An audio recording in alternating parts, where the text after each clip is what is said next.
Hello po teachers, magandang hapon po at welcome po sa ating Module 3.2. Bahagi ito ng ating cutting training series no, under High Teach. At ang pag-uusapan po natin for Module 3.2 ay Embedding Teaching with Technology, Digital Citizenship. It's already 1:05 pero we noticed po na medyo kaunti pa lang po tayo dito sa ating Zoom meeting. So if you have friends or co-participants, co-teachers who are also part of Block C, kindly let them know that we are starting in 5 minutes. So 1:10 po tayo officially mag-start. And just a few reminders for our early birds. Kindly rename your Zoom name with the following naming convention. Grade level underscore full name. So isulat po natin yung grade level na ating tinuturo. For example, grade 7 underscore Juan de la Cruz. Ganyan. At if you are not yet members of our Facebook group, kindly search this link found on your group on the screen, facebook.com/groups/highteachblockc. Ayan, para po sa mga members na, you are all free to comment, like, or share your outputs, especially with our activities in the asynchronous sessions, no? So you may free to share your opinions, thoughts, and ideas, and submit your activity submissions via the Google Drive link provided in our Facebook group. So we encourage everyone to be part of that group so that you will be able to receive updates from us and announcements. Ayan. So muli, welcome po sa mga kakarating lang. If you have friends, co-participants, co-teachers who are members of Block C, please let them know that we'll be starting in a few minutes. Magsisimula po tayo officially by 1:10 p.m.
Ayan po, it's already 1:10. So kahit kaunti pa lang po tayo at this moment, I will be starting our Module 3.2, Embedding Teaching with Technology, Digital Citizenship. Again, good afternoon to everyone. And I'd like to remind all the participants for this afternoon session, if you can rename yourselves via your Zoom, grade level underscore full name. So kung ano po yung itinuturo natin grade level, yun po yung ilalagay po dito at yung ating full name so that later on in our group breakout rooms we'll be able to identify you easier. And again, we'd like to encourage everyone to be member of our Facebook group, Block C, facebook.com/groups, Hi Teach Block C. Ayan, so kahit kaunti pa lang po tayo, no? If you have co-participants who are members as well of Block C, you may let them know, give them a heads up that we are now starting at the moment. Again, muli po, hello po muli. Ako po si MJ. Ako yung inyong facilitator 2 Saturdays ago with Module 2 where we learned about distance learning. And ayan, for this afternoon, we'll be learning about 3.2. No? So pang-apat na po ito out of the total of 6 sessions for High Teach. So Module 3.2 is centered on embedding teaching with technology or digital citizenship. So muli po, welcome. This is the outline that we will follow for this afternoon session. So sa first part po magkakaroon po tayo ng quick recap about what we've studied in the asynchronous session. So sana po ay na-browse po natin yung ating asynchronous modules so that for today we'll be able to deepen it further and generate insights from your previous readings. Ayan.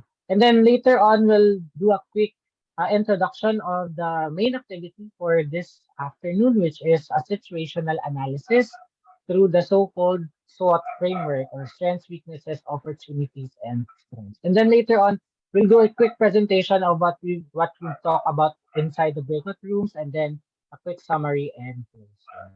Ayan. So for this afternoon session ko, we will look into your school situation, particularly in the context of digital technology. So we will do a situational analysis using the SWOT analysis technique.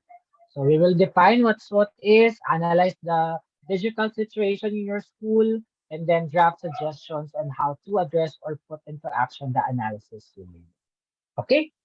Ayan. Just a quick icebreaker po, no?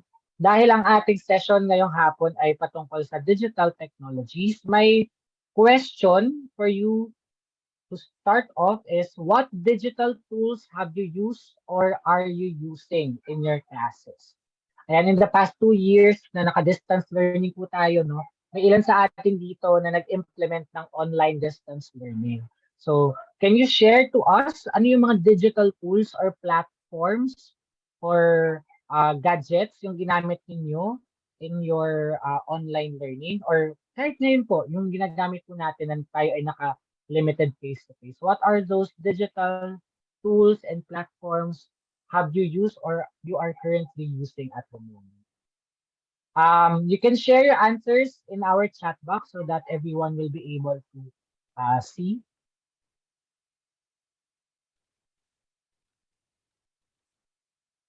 Ayan, si Ma'am Marites gumagamit daw ng Nearpod and Padlet. Okay.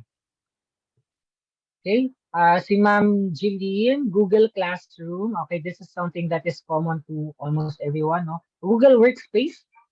Sabi ni Sir Jasper. So yung Google Workspace naman, siya yung buong suite ng tools na ginagamit ni Google, no? Kasama dyan yung Google Docs, Google Sheets, no? Gmail, Google Drive, no? So lahat po yun kasama. Canva, okay. This particular presentation that you're currently seeing is done in Canva. Okay, si Ma'am Cal, sabi we use Schoology. Okay, may mga gumagamit din pala ng Schoology dito. Okay, si Ma'am Clarice naman, ginagamit yung hardware device is desktop and cellphone. Okay, and I believe for the slides, no, si Ma'am Clarice uses PPT, so mga PowerPoint presentation and Canva as well. Okay, and so as we can see here, no, we use a variety of digital tools in our class. Ayan, may dinagdag pa si Ma'am Marites, gumagamit din siya ng quizzes and Quizalize. So, first time ko ito marinig yung Quizalize. So, pwede din tayong gumamit ng mga digital platforms and websites where we can um, encourage interactive participation with our students as well as timely feedback. So, for example, yung quizzes, no, para siyang online quiz. No? So, interactive siya and at the same time, students are able um, to get feedback no, right away from their answers on the platform. Okay? Sige po. Ayan, before we start off with the activity, magkakaroon po tayo ng quick recap of the asynchronous module. Again, sana po ay recap na lang to, no? Yung assumption po namin ay sana na-browse po natin kahit papano yung ating asynchronous modules because it will be very helpful for us so that we'll be able to gain more knowledge no, in terms of content as well as gain more skills in terms of the activities that you submit via the Google Drive. So we encourage everyone again to read through the material para po mas malalim po na yung appreciation natin for today's session.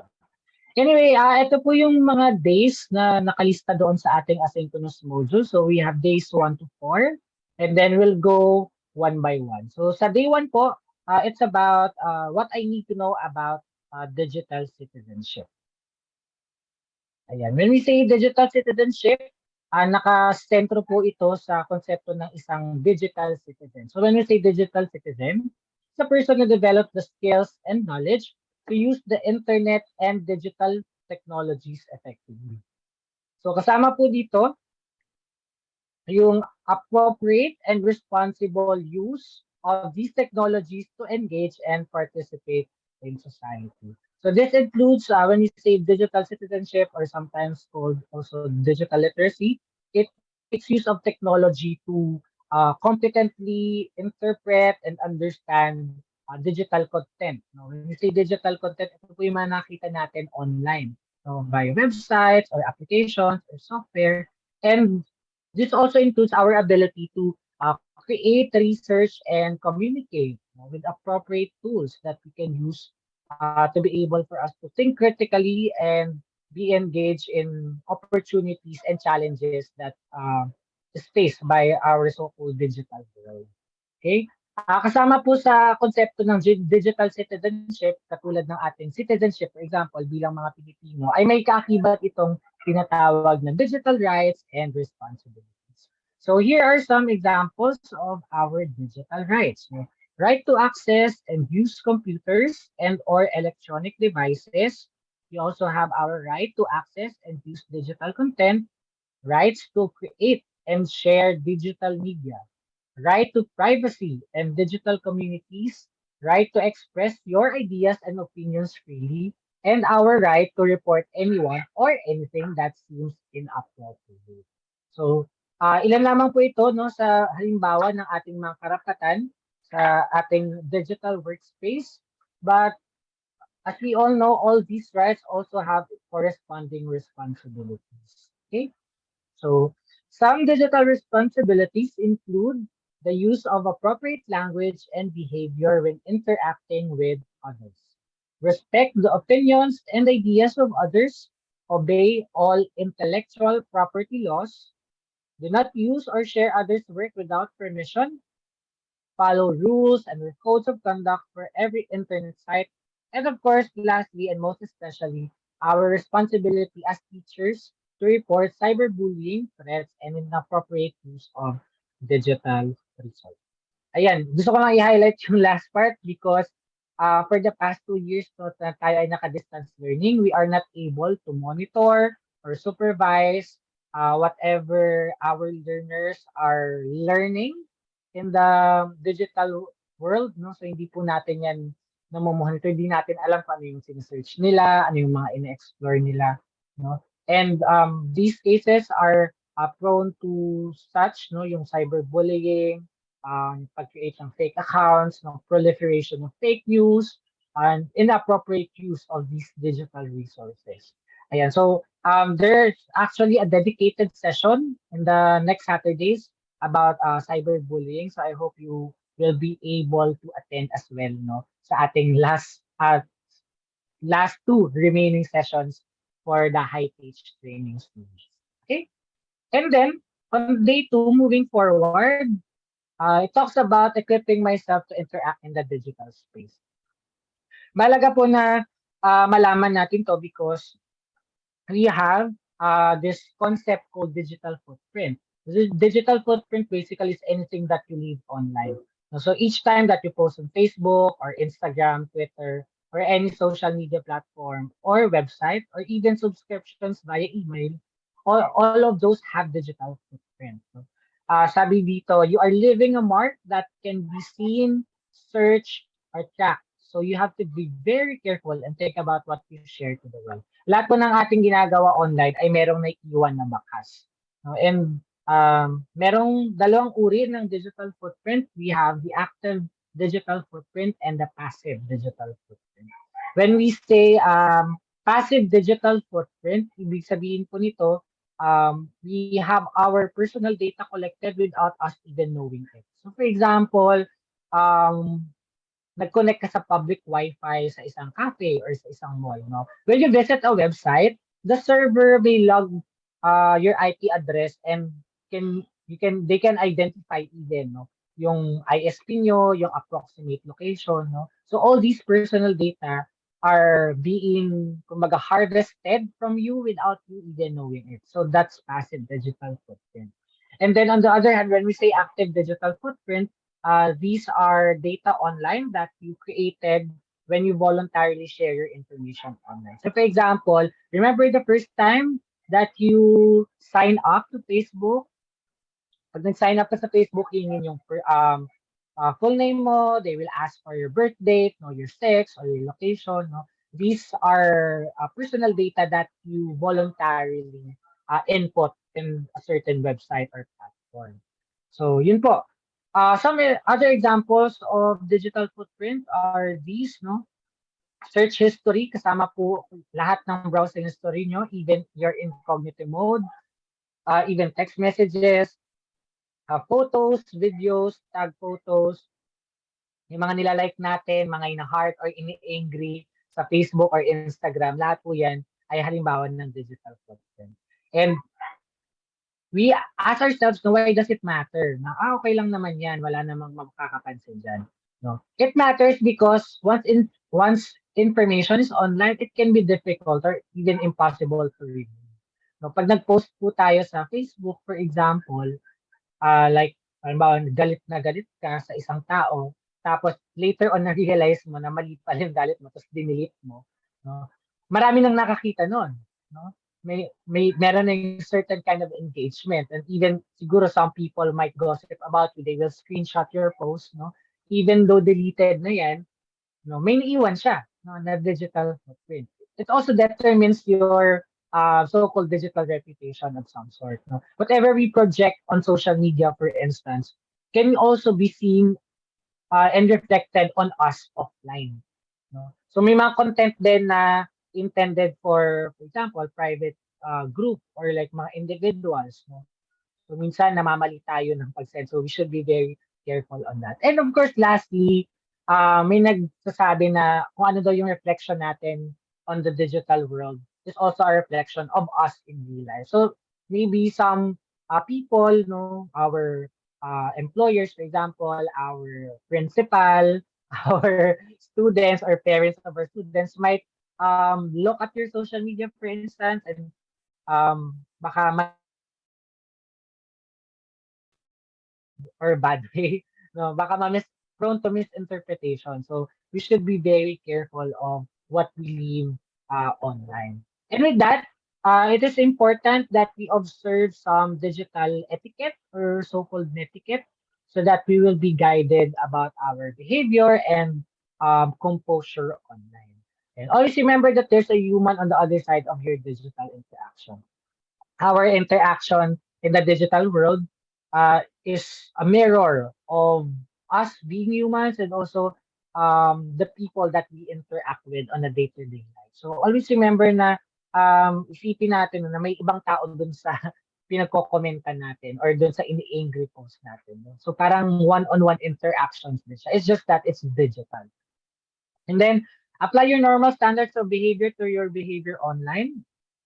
just like I mentioned earlier, no, kung ano yung turing natin o pakikisama online is also a reflection of ourselves. So kung ano yung kilos at gawin natin, no, on our day-to-day lives, hopefully we will able to replicate it as well in the online world.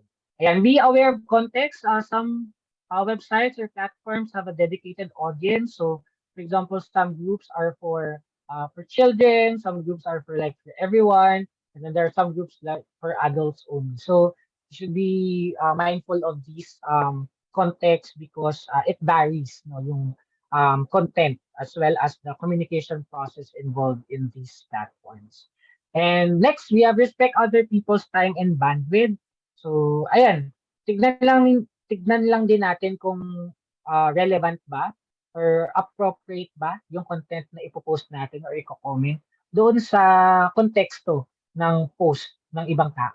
Okay? And of course, don't post something that will embarrass you and make you look bad. Paulit-ulit natin sinasabi na parang lahat na pino-post natin diyan ay pwedeng ma-take against us. So don't post something that may embarrass you today or in the future because ayun, posting like for example tone deaf comments or inappropriate or profane comments is considered no a no in the social media world. Okay? Next, we prioritize and share content from verifiable expert sources. As we all know, this information have been propagated by various individuals and groups online. So we should always question no the veracity of the information that we consume online as well, especially those information that we share among our students. Okay? Avoid excessive trolling and flaming. So yung claiming, ang Tagalog po nito, panggagatong. Ayan, may mga sometimes we see heated conversations online, especially in the comment section. We should avoid, no, yung too much heated arguments or debates inside so that it will not lead us to parang abusive or even like subversive comments. And of course, respect human privacy. Don't use digital technology to spy on other people. There's an enabling law in the Philippines, the Data Privacy Act, that includes all the things that a digital citizen must do and must not do. So may mga penalties po yun sa ating batas for those who violate some provisions of that specific law. So always respect human privacy. And if you're in a position of power, don't abuse it. Let's say you're a moderator or an admin of a specific Facebook group, no? Tapos parang wag natin gamitin yung kapangyarihan natin as moderator to parang arbitrarily remove a person just so because we like it. No? So we don't abuse such parang quote unquote digital powers to get ahead of other people. And of course, lastly, be graceful and forgive people their mistakes. Lahat naman po tayo, no, bilang mga tao ay nagkakamali. Sometimes we post things that are not appropriate and some things are directed towards other people, no, yung nagpaparinig, no? And all those things are lost in communication no, pag nasa online na. And it's very prone to misinterpretation as well. So aside from being very careful on what we post, on the receiving end, we should also be graceful, no? And be forgiving for other people for their mistakes. Okay? Sige po. Yung day 3 naman po ay naka-focus on security in the digital space. So here is a list of ways on how to protect your device and personal data. First one, apply software updates. Marami pong mga devices and softwares ang may mga bugs na inaayos every time may mga updates. So it's very helpful that you maintain your software as well as your operating system updated with the most recent system update so that we'll get rid of those mga security flaws, no, maayos na yung mga wag magkaroon ng mga data breach, no, so that we'll be able to secure our data better. Okay? The second one, protect your passwords. Medyo basic na ito pero nakakalimutan sa atin ng iba. To always create strong passwords, no. Wag tayong gumamit ng password na easy to identify with. Like, for example, your birthday or birthday of your spouse or your son or your daughter, or anything that can be easily identified to us. No, instead, we use passwords that are strong combination of alphanumeric keys. So that includes letters, numbers, symbols, no, so that it is harder for hackers to hack into our account. So you can also use, no, in our phones or like tablets, meron na ngayong mga touch ID. So yung itatouch nyo lang using your fingerprint, no? And if you're using iPhone or like Apple products in general, meron ng mga Face ID, no? So that's another layer of protection for you to not be hacked easily. Okay. The third one, disable lock screen notification. So when you turn off your lock screen app notifications kasi, it's a simple way of hiding your information that can pop up on your phone's lock screen. So for example, naka-off yung phone mo, no? So pag naka-lock yung phone mo, tapos you try to disable the lock screen notification, anyone who would try to access your phone, even though naka-lock siya, hindi niya mababasa yung information, no?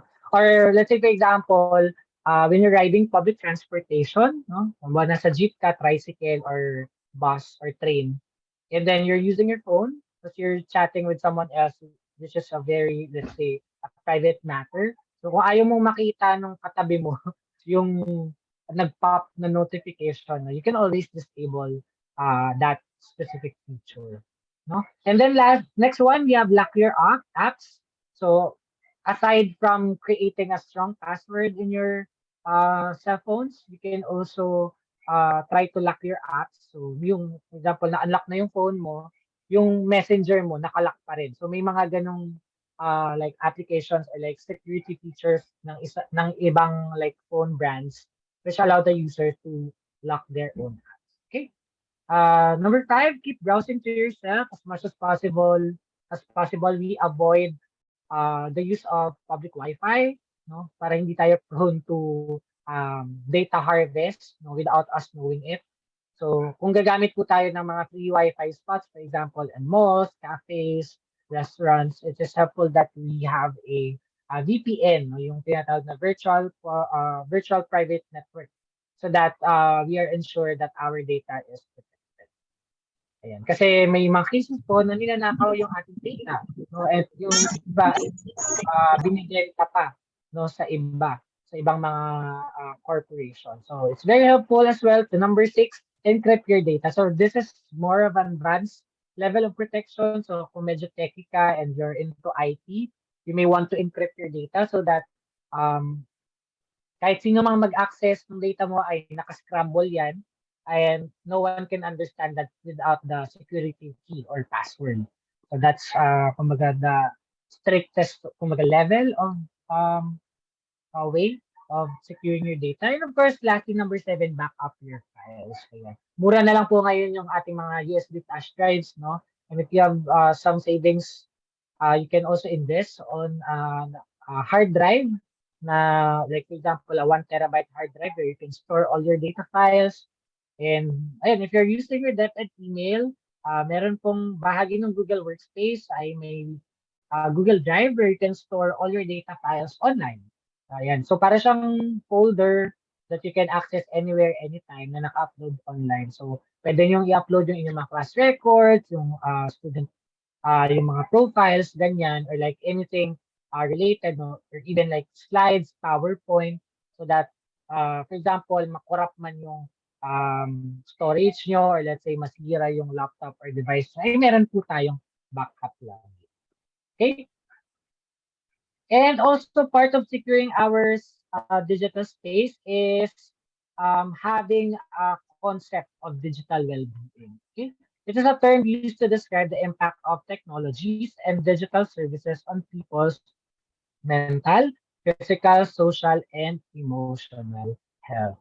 Ayan, in this day and age, almost lahat po tayo ay pwede na natin consider sarili natin bilang mga digital citizens because we use technology in our day-to-day lives, including our personal and even our professional lives. And inevitably ay naapektuhan nito ang ating mental, physical, social, and emotional.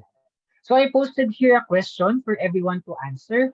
How do you practice digital well being? Ayan. Pero you can answer this question on our chat box or you can raise your hand and unmute yourself and share to the group.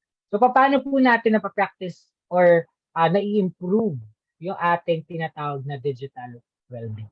Sige, I'll give you siguro mga 1 or 2 minutes to think about it and write your answers on the chat box so that your participants will be able to also look at your best practices.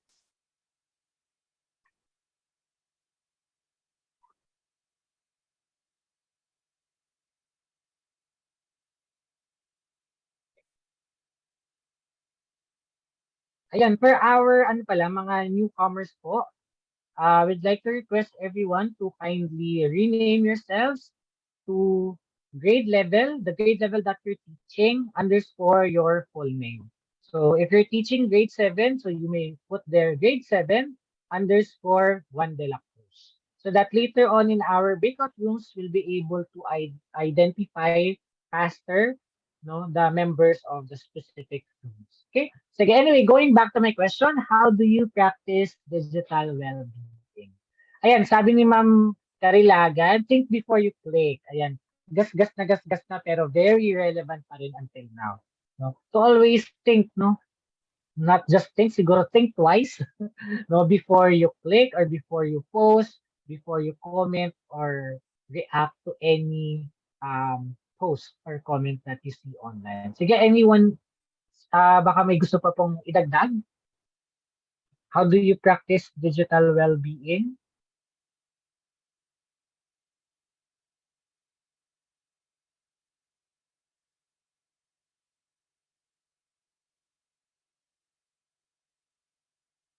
Ayan, besides doon sa pinoint out ni Ma'am Carilaga na think before you click, ayan, dagdag ni Ma'am Clarice, think before posting, engage in meaningful interactions. Okay.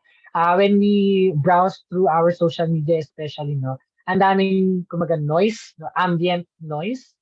And we can always choose to just focus no, kung ano yung mahalaga sa atin. So, it's helpful for us to practice, also for our peace of mind to engage no, and limit our interaction to those that are only meaningful to us.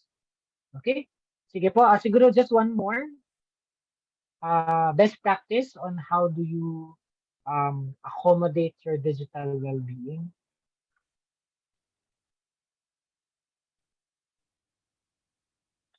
Ayan, dagdag ni Mama Marites, when I create a post, I always put in my netiquette and entertain and create only what is significant and meaningful. Ayan, especially to our students, no, if you're using Google Classroom or let's say Facebook group man yan, sana ay lagi nating isipin, no, yung piniset natin kaninang some examples of netiquette and also creating or like posting things that are significant and meaningful to us. And also, sana hindi lang sa ating classroom, no, it will also extend to our, like, example, our personal Facebook account, no, to focus on what is meaningful for us. Okay? Sige po. These are some practical ways on how to manage your own digital well-being. Access and use appropriate training and guidance for digital systems and tools relevant to your learning and role. So, iba-iba po yung competency natin no, and expertise when it comes to digital systems and tools. So, siguro piliin lang natin kung ano yung pinakamagagamit natin that is appropriate and relevant to us no, as teachers and to the mode of learning of our learners. And beside that, no, we can also take time to explore and understand our own digital preferences. And so, siguro wag din nating ikulong kung ano lang, kung ang ating mga sarili, kung at saan lang tayo comfortable. No? We can also try to explore. No? Sige, try ko kaya tong quizzes. Try ko kayang gumamit ng Kahoot. No? Kasi baka natatakot lang tayong sumubok, pero meron naman palang other opportunities no, for us to tawag dito, for us to have more engagement and meaningful interactions with our students. Ayan, we can also consider the impact of digital activities on your own and others' health. So always consider and prioritize no, our personal, emotional, social, and emotional needs. And ayan, managing digital workload, this is something that is very challenging for us teachers. No, yung iba sa atin, almost 24/7 ay nagmumukhang call center, no? Parang tambakan tayo ng concerns and questions, no, from our students and even to our parents, our colleagues in the faculty. So there is a push, no, for us to manage our digital workload. And lastly, of course, to create and manage a positive digital identity, both in the professional and personal level. So, sabi nga natin, no, yung kung anong yung pinoproject natin online can also be projected to us offline. So, sana ay mayroong parang matching, kumbaga, na nagmamatch yung attitude and behavior natin on face-to-face and online, no? Both at the personal level and also, and most especially at the professional level, no? As being teachers and role models inside the classroom. Okay. Sige po. Now we deep dive to day 4, the last part of the asynchronous session where we talk about the digital learning gaps and solutions. So as we all know, no, in the past 2 years, nung nagkaroon po tayo ng pandemic, various distance learning modalities have been used, and one of them is the online distance learning. No, hindi lang po yung mga estudyante yung nahirapan, no. Pati po tayong mga guro, no, nahirapan din tayo mag-adjust to the changing needs and in responding to the evolving digital workspace. No? And these are just some factors influencing the so-called digital divide. The first one being low literacy level. So, pag mababa po yung understanding natin, yung skills and appreciation of these digital tools, ay hindi po natin talaga siya magagamit. No? Regardless kung teacher ka or estudyante ka. And that contributes to our lack of motivation to learn how to use technology. No? Some of us are ano ba, allergic to the use of more high-tech devices. No? Mayroon tayong mga kasamaan siguro dito, no, na pumasok sa propesyon ng pagtuturo na wala pa namang internet, no. So baka tayo din nahihirapan on how to adjust ourselves with the use of technology, and wala din sa atin para sa kumbaga internally, no, walang internal push for us to be motivated in learning these new technologies. Next, we have low income levels. This is very apparent, no, sa ating mga learners na as we all know, not all of them have gadgets, no, like phones, tablets, desktops, laptops, and even more internet. No? Nahihirap din tayo, no, makipag-communicate because these are attributed to being part of low-income level families. Okay? And lastly, of course, geographical restrictions. This is a challenge, especially for provincial schools, rural schools, and especially in the remote areas na may ibang spots lang sa school natin or like sa island or area natin na may Wi-Fi or even signal, no? Medyo pahirapan pa yun. So that's another factor that influences the digital divide. And this is very apparent and experience in the education system that we have. Schools have the necessary technology but lack the internet access. Madaming mga paaralan sa atin na kompleto sa computer set. Let's say, merong 50 computer desktops sa ICT laboratory pero walang internet. No? Pwedeng may internet pero sa faculty room lang. Hindi abot dun sa kabilang building. Kasama din po dyan yung mga lack of up-to-date devices. Ayan, recently no, may na-mention na issue with the Department of Education. Yung mga devices are not that up-to-date or hindi na siya akma doon sa needs, no, sa current needs ng digital situation that we have in our schools. No? And aside from that, hindi lang devices yung problema. On the workforce then itself, no, tayong mga guro, some of us lack technology-based skills because walang capacity building, like, let's say, training or workshops for us to be more familiar and confident in using this technology. And of course, varying teaching styles and level of management. May kanya-kanya po tayong paraan ng pagtuturo bilang mga guro. Sa online, let's say, baka yung for you, mas okay yung lecture type na nagsasalita ka lang sa tapat ng computer. May iba naman na mas gusto interactive, so gumagamit sila ng Kahoot, gumagamit ng Padlet, no? Gumagamit ng mga online quiz so that they can elicit engagement from their students. So nag-iiba-iba po yung konteksto, of course, based on our school, our location, our expertise, and as well as our teachings. Okay. And with that, these are some strategies to bridge the digital divide as stipulated on a report by UNESCO and International Telecommunication Union. So these are some efforts such as promoting digital inclusion in broadband plans, considering the challenges faced by marginalized and vulnerable populations. So laging isa-isip at isa-isip natin no na may mga learners tayo na from a disadvantaged background to begin with. And also that includes increasing efforts to improve digital literacy and skills, teaching children and adults how to use digital resources. Ito yung usually na overlook natin no, na lahat ng digital literacy seminars ay nakafocus lang sa mga bata. Mahalaga din na isama natin sa conversation ng ating mga adults, our parents, our guardians, because they are the ones who guide their children when they are at home. No, meron pang ilan sa atin na naka-modular no, or naka-online learning. So it is very helpful if adults will also be able to learn how to navigate around these digital resources. And of course, incorporating public access to free public Wi-Fi no, in our libraries, community centers, or even let's say kahit barangay hall lang siguro no, at the very least, so that everyone will have at least an equitable access to the internet and the digital. Okay? So, yan lang po yung recap natin sa days 1 to 4 ng ating asynchronous module.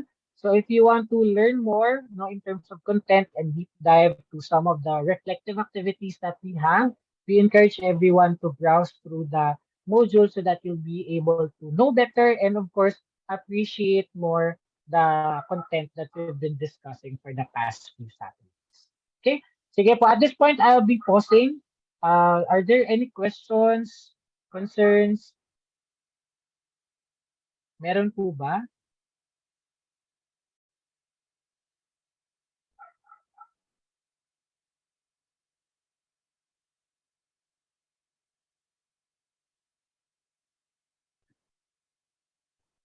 Ayan, just a reminder lang po pala sa ating mga kakapasok lang na participants, if you can rename yourselves in Zoom, grade level underscore your full name. So grade level po yung basis natin ngayon, hindi po subject. So if they're teaching grade 7, can put their grade 7 underscore 1 de la Cruz. So that later in our breakout rooms, we'll be able to identify better the appropriate groupings.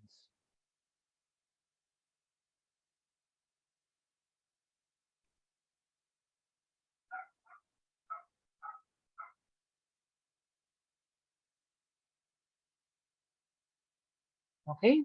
Okay na po ba tayo? Wala pang question so far. Ayan. If you have problems with your connection, that's okay po. Kasi even sa area po namin maulan. So sometimes intermittent talaga yung internet natin. And this is a common problem to every one of us. Feel free to jump back in to our Zoom call in case po kayo ay madi-disconnect. At we have our tech assist naman po to assist you in admitting you back into our Zoom call.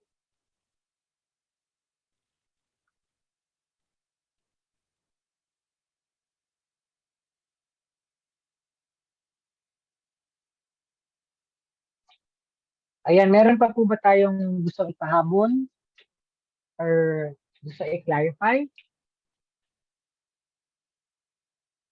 Sige, there being none, let's proceed to the main portion of our afternoon session. Okay, so for this afternoon, we'll be using SWOT analysis in our situational analysis of the digital context of our schools. So a SWOT analysis is a tool used to identify the strengths, weaknesses, opportunities, and threats to a certain organization or in your context in your own schools.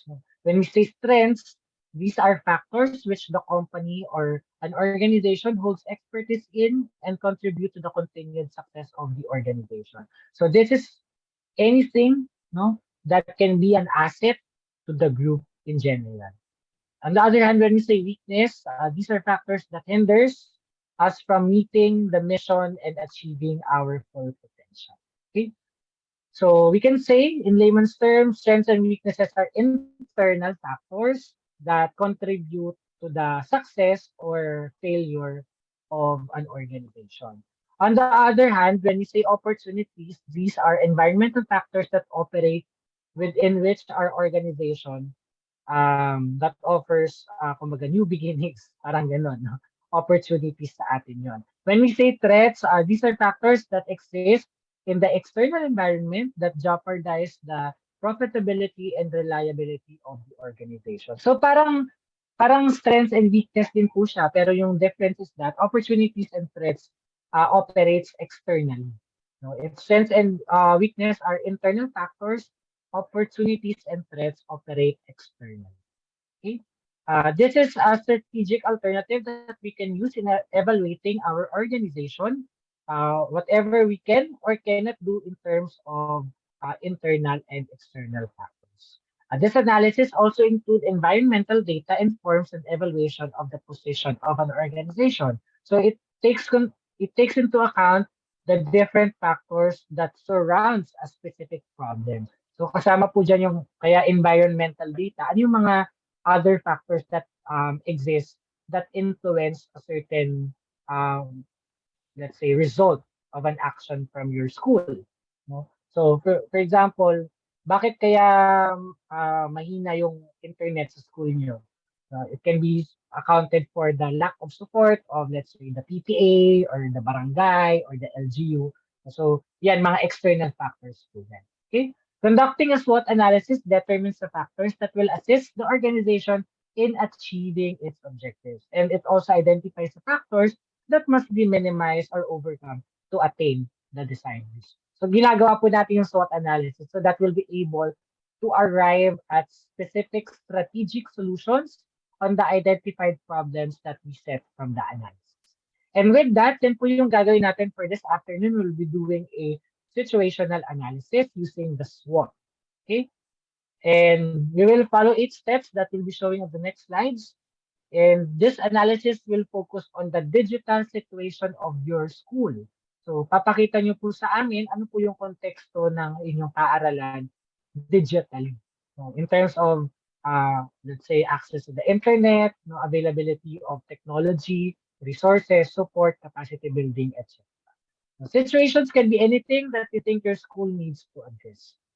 So for this, you will be grouped into 2 breakout rooms and do brainstorming about this. You can refer back to our topic about the digital divide for reference, and you will follow these 8 steps in SWOT analysis. So yung first step po natin gagawin is as a group, relate to each other the individual situation of your respective schools and find common themes. No, ibig sabihin po nito ay magsisimula po yung breakout rooms nyo sa isang kwentuhan. So you will relate to your co-participants in the breakout rooms the experience, no, of your school in terms of its digital situation. And then afterwards, pag nakapagbahagi na po ang lahat, we will try to patch it up and find common themes. Ano yung mga pagkakapareho ninyo? No? And that brings us to number 2. Aside from the common themes, we identify the gaps, no, in the context of embedding teaching with technology and digital citizenship. Dito na papasok yung SWOT analysis. So we identify our school strengths, weaknesses, opportunities, and threats in terms of the digital situation. Okay? And number 7, establish priorities from the SWOT. So just highlight some important parts that you'd like us to know. And lastly, number 8, develop a strategy to address the issues in the SWOT. So now that you've analyzed the situation of your respective schools, we will try to develop a strategy that emerge from the issues that were identified in this. Okay? So just a note, this will be a bit challenging, especially the first one, yung kwentuhan part. Kasi of course, magkakayaan tayo magkwento. But I hope no makapag-share po ang lahat so that we'll be able to gather meaningful participation in this group so that we'll be able as well to arrive at a specific strategy that may address the issue in your school community. Okay? Malinaw po ba yung instructions natin? Questions, clarifications? So, number 1, kwentuhan. Number 2, gawin yung SWOT analysis. And number 3, develop strategies on how to address the issues. Okay? Kung wala na pong questions, I do now the breakout rooms to be assisted by our tech assist. For the situational analysis, you will be given 30 minutes to talk amongst yourselves about the digital situation of your school using SWOT analysis. Okay? Sige po.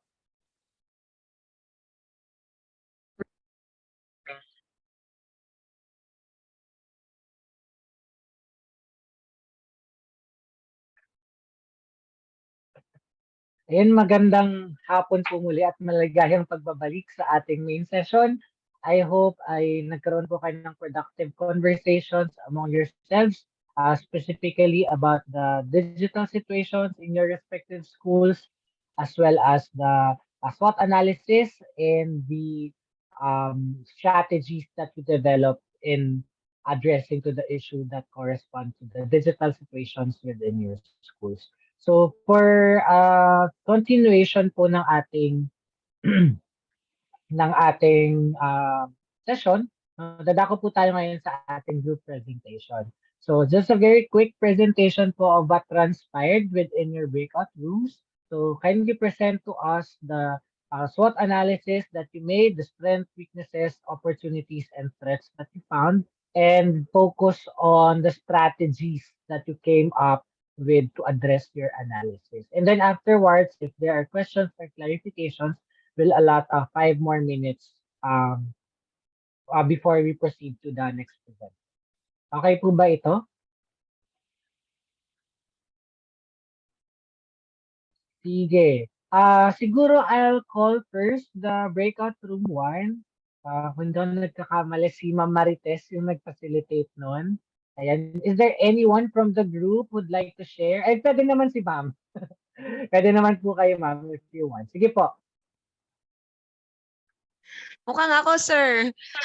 Sige lang po, Ma'am. Kasi mga sira yata yung mic ng mga kasama ko. Pero though nagcha-chat po kasi sila. So very very responsive po sila, kakatuwa. Thank you po Ma'am Jinky, Ma'am Maria Teresa, Ma'am Jermina, Sir Jasper, Sir Carl, Sir Ma'am Reese, shout out sa mga grupo ko. Okay, so ito po yung nangyari. So ayun, sa kwento-kwento po kami, ito po yung mga na-collate po namin ng mga strengths, weaknesses, opportunities, and threats po ng aming bawat situation po sa aming bawat schools. Okay, so sa strength po, marami naman pong available, may mga available na computer laboratory rooms, and then supportive admin, then teachers aware of using digital tools, and they are equipped with varied digital devices such as mga TVs, and then there are internet connections in school. There are maraming mga teachers na ayun, hindi ko pa na nasabi ito sa kagrupo ko. Yun, may mga digital teachers na present din, no? They are equipped with digital skills na pwede magturo sa mga seasoned teachers, and then teachers are innovative, and then yeah, the schools are also have enough desktop to student and teachers. Yun. Then classrooms have PCs, TV, and gadgets. Okay, for the weaknesses, since may mga kasamahan po kami na they belong to big schools, kahit na present po yung mga TVs, gadgets, and computers, there is still a shortage of classroom, and there are shortages of classroom and facilities at very overpopulated yung schools. And then limited po ang ICT teachers po sa school, and then limited internet connections. Not all rooms have their TVs and projectors, and learners have limited internet access. Yon. And then limited din po ang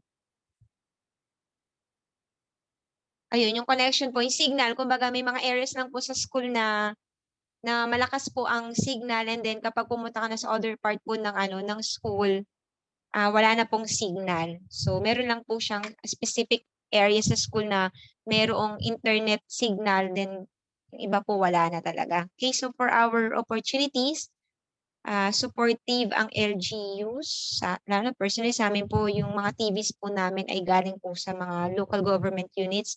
And then supportive po ang division office by providing mga trainings po sa mga teachers, equipping with digital skills, to equip with digital skills sa mga teachers. And then, mina-maximize din po ang available digital tools na meron po sa bawat schools. And then, there are some areas po within the school vicinity na merong free Wi-Fi. Then, for the threats. Okay, so, ito po yung galing po sa isa namin kasamahan po na from Mindoro na although meron pong available na mga PCs, gadgets, TVs. Ito po yung pinakamalaking threat sa kanila. Yung lagi daw pong brown out. Yan, madalas daw po brown out. No, yung power supply po. And then, weak po yung mga network coverage. Lalong-lalo na po kung saan po nakatira yung mga estudyante. So kung nasa sila nakatira, yun po talaga minsan zero ang internet access. Ayun. And then also, syempre, sa mga kanya-kanyang mga bahay na po ng mga bata, kanya-kanyang pamilya, wala na po silang gadget and internet na magagamit.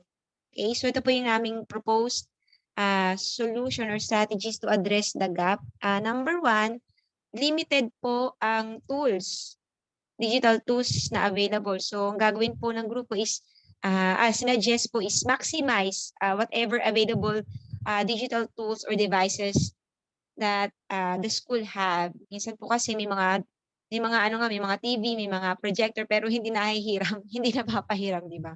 Kaya maximize na po yun para magamit po dun sa purpose bakit po sila nagkaroon sa eskwelahan.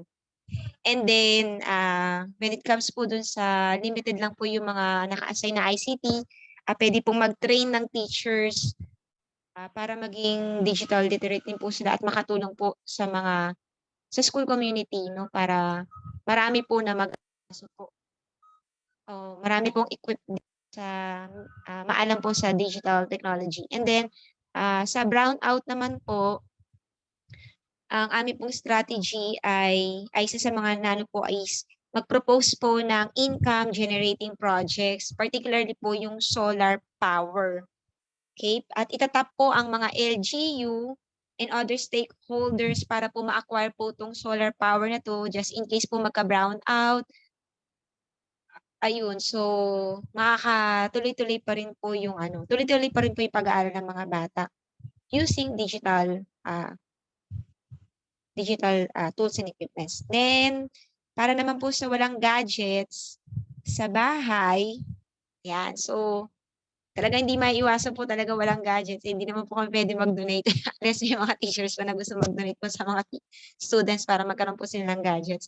Hindi na po kami magbibigay ng homework na may kinalaman sa digital tools, digital technology or digital mga applications po na nangangailangan po ng mga software and applications. Gagawin na lang po namin yun sa school. Kasi nandun po kasi yung available na gadgets na sa school. And then, i-maximize po yung paggamit po ng printed based modality tool para kahit nasa bahay pa rin po sila, kahit hindi sila gumagamit ng mga gadgets, still, meron pa rin po silang hawak ng mga modules. Yun. So, yun lang po. Thank you. Ayan, thank you po very much, Ma'am Marites, and to all the members of Breakout Room 1. Let's give them a round of applause for a very insightful sharing. Actually, madami akong nakuha sa sharing ni Ma'am. Ayan, do you have questions or like clarifications? Baka may gusto kayong itanong on the specific yung mga sinuggest ng Breakout Room 1? Or gustong idagdag na strategy, ganyan? Meron po ba tayo?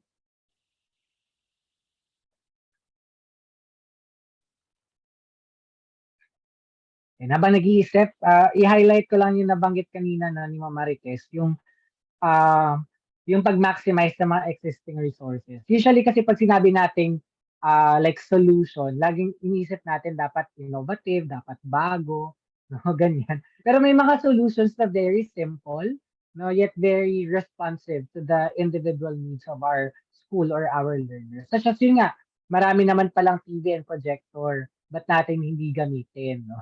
So baka yung may mga existing resources na tayo, hindi naman siya kulang, well provided naman lahat. So paano natin siya ma-maximize to its fullest extent. So that is one. And another one, yung policy na parang tayo na lang yung mag-a-adjust, no? That can also be one. Taking into consideration that not all our learners have access to digital tools, no? Much more Wi-Fi, no? May mga spots sa some remote areas na wala talagang signal, walang Wi-Fi. So, tayo na lang din mag-a-adjust na. So, magpapa-requirement tayo na hindi kailangan ng online na counterpart, no? And if ever man meron, para naman at least no maranasan din nila na paano gumamit ng mga digital tools and resources, we can just uh, let them do it no inside the school, no, kasi yun nga nasabi ni ma'am ay meron namang mga computers and wifi. So parang we're just kumbaga taking it na balance, no? We're not depriving them of how to use the internet, for instance, but also we're taking into consideration na sa bahay nila hindi nila magagawa, pero sa school pwede. So, pwedeng ganun po yung policy natin. At ayun, yung training for teachers sa ICT, ako I can relate po dito kasi nung first few years ko din ng pagtuturo, kaming mga baguhan, kami yung nilalagay sa ICT. Parang yung assumption ng administration, pag bago kang teacher, magaling ka sa ICT, ganyan. So sana no, hindi lang yung mga baguhan, pati yung, of course, yung mga seasoned teachers natin ay masama din sa capacity building for everyone. Okay? Ayun, yung brownout, unfortunately, wala talaga tayong magagawa doon kasi medyo kulang talaga yung supply natin, especially in some areas. Like, for example, yung sa Mindoro nga na parang madalas yung brownout. So, that's also a good strategy yung income generating project no, for solar power. And also tapping various stakeholders such as the LGU. Nanote ko din kanina na maganda yung pag-complement ng other stakeholders sa digital situation sa inyong school. So for example, yung sa LGU, kayo magpo-provide ng materials ng let's say projector or like the TV set, ganyan. Tapos si DO, ang counterpart naman ng division office, yung training. So parang nagko-complement siya, no? Hindi lang sapat na bibigyan tayo ng mga devices kasi what if di tayo marunong gumamit niyan, no?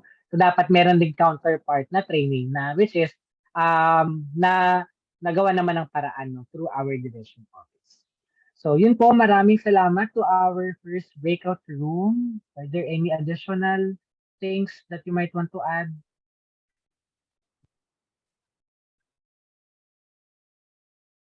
Yan, wala na. Sige, punta po tayo dun sa second breakout room. Do we have a presenter for the second breakout room?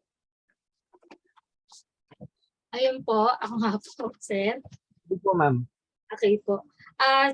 Ayun, so thank you po sa mga nakasama kong nag-share sa kanilang school, kay Lamang Karilagang Pahardo ng grade 8. Grade 10 sa Cavite, si Ma'am Merly Aure. Yung iba po kasi maaaring walang internet and then si ma'am yung isa, volunteer tutor lang raw po kasi siya. Wag natin ilang teacher pa rin kayo ma'am. Ayun po. So, malaki naman pong bagay ang ginawa ni DepEd ng DO kasi po talaga naman po gumawa sila ng paraan para matrain si teacher. Pero ang struggle po talaga sa lahat, yung online class po talaga. Kasi dahil hindi naman po lahat ay may gadget, load or internet. So yun nga po, yung weakness nga po, siyempre po yung accessibility of internet. Gaya ng nabanggit po ni Pahardo, tapos po sa gadget situation. So hindi naman po kasi lahat ay ay merong cellphone, merong laptop, or iba pa na pwedeng makipag-communicate through online class. Tapos po, iilan lang rin ang may maayos na connection. So yung ang nangyari po nung time naman ng pandemic talaga, lahat naman ng mga teacher dahil hindi naman ma-provide rin ni DO at ng iba pa, talagang kanya-kanya rin ng pakabit ng internet sila teacher. Pero ang nagiging problema po talaga yung sa mga bata. Yun po, kung paano naman po, lalo na hindi, meron mga bata talagang nakabase talaga sila by module. So yun po, yung nagkaroon naman po ng time na papasok na sila teacher sa school, inihanda naman po ni principal yung internet. Kaya lang, meron lang pong mga lugar talaga na doon lang malakas yung internet. At pag naman po nagsama-sama yung mga teacher doon na naging problema, nagkakaroon ng sapawan. So ang mangyayari, kailangan pakiramdaman yung bawat teacher. Teka, ang lakas na pala boses ko. Iba na yata yung naririnig ng grade 8 doon, pang grade 10 na. So ganun yung nangyayari. Ayun, para mas ano, ang ginawa naman po, strength po sa online class, sa amin po, sa Valenzuela, so shinare ko po sa kanila, dahil po mas gamitin ng FB bilang tawag doon, platform site po ng mga bata. Doon po, nagkaroon po kasi kami ng FB Live. So tuwing merong schedule ng FB Live na manonood lang yung bata. And then, kapag hindi naman sila nakapanood sa mismong time na yon, naka-save naman siya sa YouTube. So anytime, kung kailan magka-load o internet yung bata, pwede nilang balikan or panoorin. And then, ano pa ba? Yung ginawa po namin ng ibang mga teacher sa amin, so yung mga video, nire-record namin yung mga video lesson namin, and then meron kaming FB group by section. So in case yung bata ay magkaroon ulit ng, sabi nga, bihira raw sila mag-load o kaya one cellphone lang raw po sa isang bahay, ang gagawin nila, kung kailan na sila magkakaroon ng time, doon mag-open sila ng FB group nila at doon papanoorin nila kung ano yung video lesson na kailangan nilang ihabol. Naka-update rin doon kung anong page ang pwede nilang nasagutan by module. So nagkakaroon ng blended. Ano pa ba? So ayun po. So dahil nga katulad nga binanggit kanina ni Ma'am sa group 1, talagang walang gadgets. Ang option pong ginawa, especially ni principal, they have to print their activities. All of teachers nag-print ng activities. At may mga inassign na teachers, sila yung mga hindi advisor, yung mga subject teachers only talaga yung pinakatokan nila sa school, na sila yung nagbahay-bahay talaga. Nagpunta per barangay to distribute sa mga modular student, yung mga module para sa mga bata. And then, meron din naman mga link doon sa module in case na yung bata ay magkaroon ng cellphone at SIM. Ang ginawa naman po doon, yung ginawang sample naman po nila doon, yung teacher po, isa sa mga tawag head namin, ay nagkaroon ng program ng tinatawag na, imbis na I love you, yung load, I load you. So, umanap siya ng mga sponsor na ang mga bata na kahit sabihin natin may cellphone pero walang load, so hanap sila ng mga sponsor na sila naman ang magbibigay ng pang-load sa bawat bata. Ganon. So, yung sa threats po, kung kailan brown out, dahil dito naman kami around Luzon naman po, internet connection talaga. Pero meron pang isang nagiging problema. Kapag ang cellphone sa bahay ay iisa lang, lalo na kung hindi rin magamit ng bata, kasi minsan yung ibibigay na pang-load ng school, ginagamit rin minsan, sabihin natin may magulang kasi na gumagamit rin ng cellphone, na sila ang gumagamit na imbis ang bata. So yun po yung nabanggit ni Ma'am kanina. I don't know kung si Ma'am Aure yata sa Cavite yung nagbanggit nun o si Ma'am Pahardo. So isa sa naging problema, magulang ang gumagamit, hindi ang bata. Nagsumbong yung bata na kaya hindi raw siya nakakabot ng lesson kasi si parents ang gumagamit. So may ganyan rin naman case sa amin nun. Kasi talagang may mga bata na, ma'am, hindi po talaga kami makahabol kasi maliban sa isa lang ang cellphone namin, hindi po siya, tawag doon, Android. Ayan. Kasi minsan po, hindi rin po lahat ng pwede natin gamitin na gadgets ay mataas ang tawag doon yung sabi nga, gigabyte saka yung pinaka capacity nun. Kaya hindi nakakapag-upload rin ba ng Google Meet or Zoom at iba pa. So, yun po nagiging problema rin. Ano po yung ginawang option? So, gaya nga po nung nabanggit ko kanina, so sa amin po, nagkaroon po ng paraan na may mga live streamer teacher na sila yung na-assign for FB Live. Na himbawa, pag Monday and Wednesday, yun yung FB Live. Tuesday and Thursday, online class naman. So, ganun po yung ginagawa namin for follow-up discussion naman ng mga teacher. So, para nakukonsume rin po yung load and data kasi kapag talagang naka-online class ka, malakas talaga ang kain ni Google ni Google Meet saka ni Zoom. Hindi katulad talaga ng Mbps lang raw po or mas mababa raw minsan Wala pa sa 1 gig raw kapag nanonood lang rin raw talaga ng video yung mga bata. Kaya medyo consume raw sa data. Yun yung ginawa nilang option.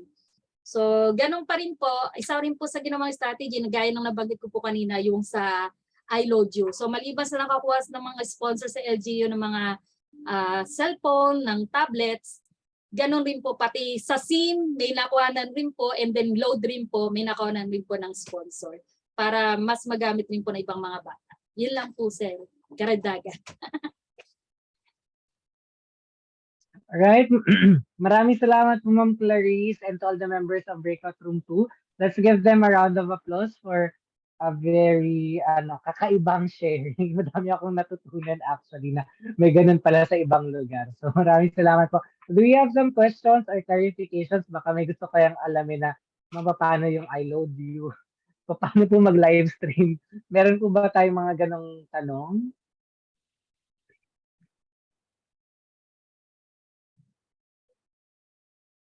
Do we have some questions?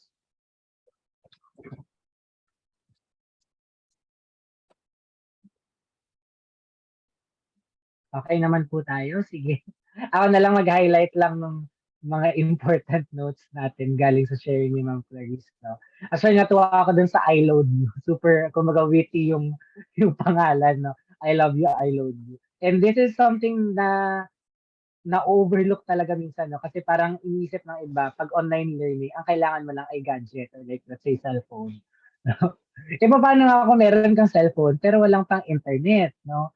Kung wala kang internet access, may data, ganyan. Sabihin, may data naman. Pero what if wala talagang pang-load? And this is something na very, talaga, kumbaga, naranasan natin, no? Dahil we have some students who are really struggling na wala nang phone, wala pang data.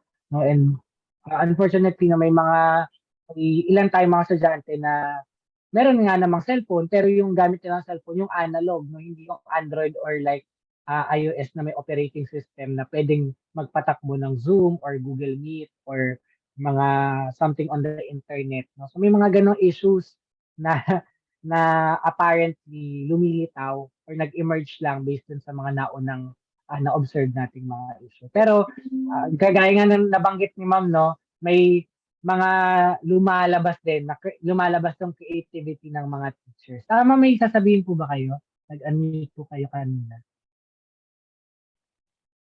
Meron po ba, Ma'am Clarice? Sorry. Ay, wala po, sir. Napik lang po. Wala naman. Okay, sige po. Ayan. Bukod sa pagiging mga guro, naging mga live streamers din po tayo. No? Naka-Facebook live, parang nagbebenta lang ng live selling, ganyan.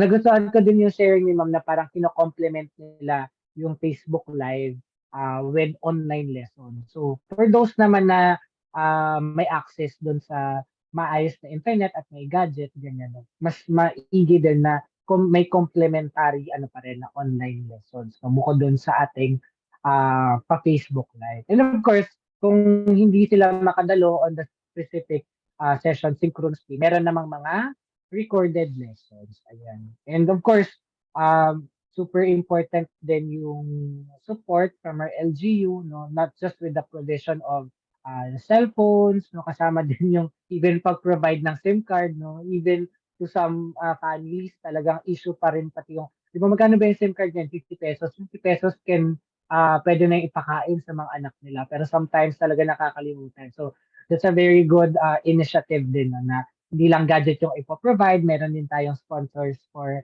the SIM card, no, the load even. Minsan ginagamit daw ng parents. So yun, may mga issues tayong nakita at nahukay, no, from our personal experiences, mga naranasan natin ito for the past 2 years, and despite all the challenges that we had, especially with distance learning, no, and lalong-lalo na pag naka-online distance learning, we were able to, kumbaga, nalampasan din naman natin, no, kahit pa paano. So there are still things for improvement. Nonetheless, no, we made our best efforts, our teachers, to carry forward the promise of excellent and relevant education within our classroom. So with that, maraming salamat po sa inyong active participation. And just to bring to a close this session, no? So today we talk about, ayan. Today we talk about digital citizenship. No, mahalaga ito, knowing all the skills and the knowledge of how to be a good and productive digital citizen is very important because we as role models, we are being, kumbaga, looked upon and look up by our students. So mahalaga po na alam po natin ang lahat ng mga bagay na ito, and also taking into account our individual experience of what we do, what we engage, no, what we comment, like, and post in the digital space. So with that, maraming salamat po to your active participation, especially to our voluntold na mga presenters for this afternoon. And just a few logistical concerns po, no, for our reminders. We will see each other in the next synchronous classes. Well, not me, the other facilitators, but we have two more remaining sessions. So hopefully po ay matapos natin until the last session that will be on October 15. And we encourage everyone again to follow the day-to-day asynchronous activities and upload your output in the Google Drive. The links for this one are already uploaded in our Facebook group. So please be a member of our Facebook group para po meron tayong announcement na natatanggap. And then we encourage everyone to go through the asynchronous activities so that you'll be able to have a deeper appreciation of the material. And of course, kung hindi nyo man po magawa ngayon, pwede nyo naman pong i-download and then balikan later on. And last na lang po, no, kindly answer the module 3.2 feedback form for your attendance. The link is on the screen. The same link is also sent to your chat box. So, i-click nyo na lang po ito and then you're good to go as for the feedback form that will also serve as your attendance. So, with that po, again, thank you very much. And before we end,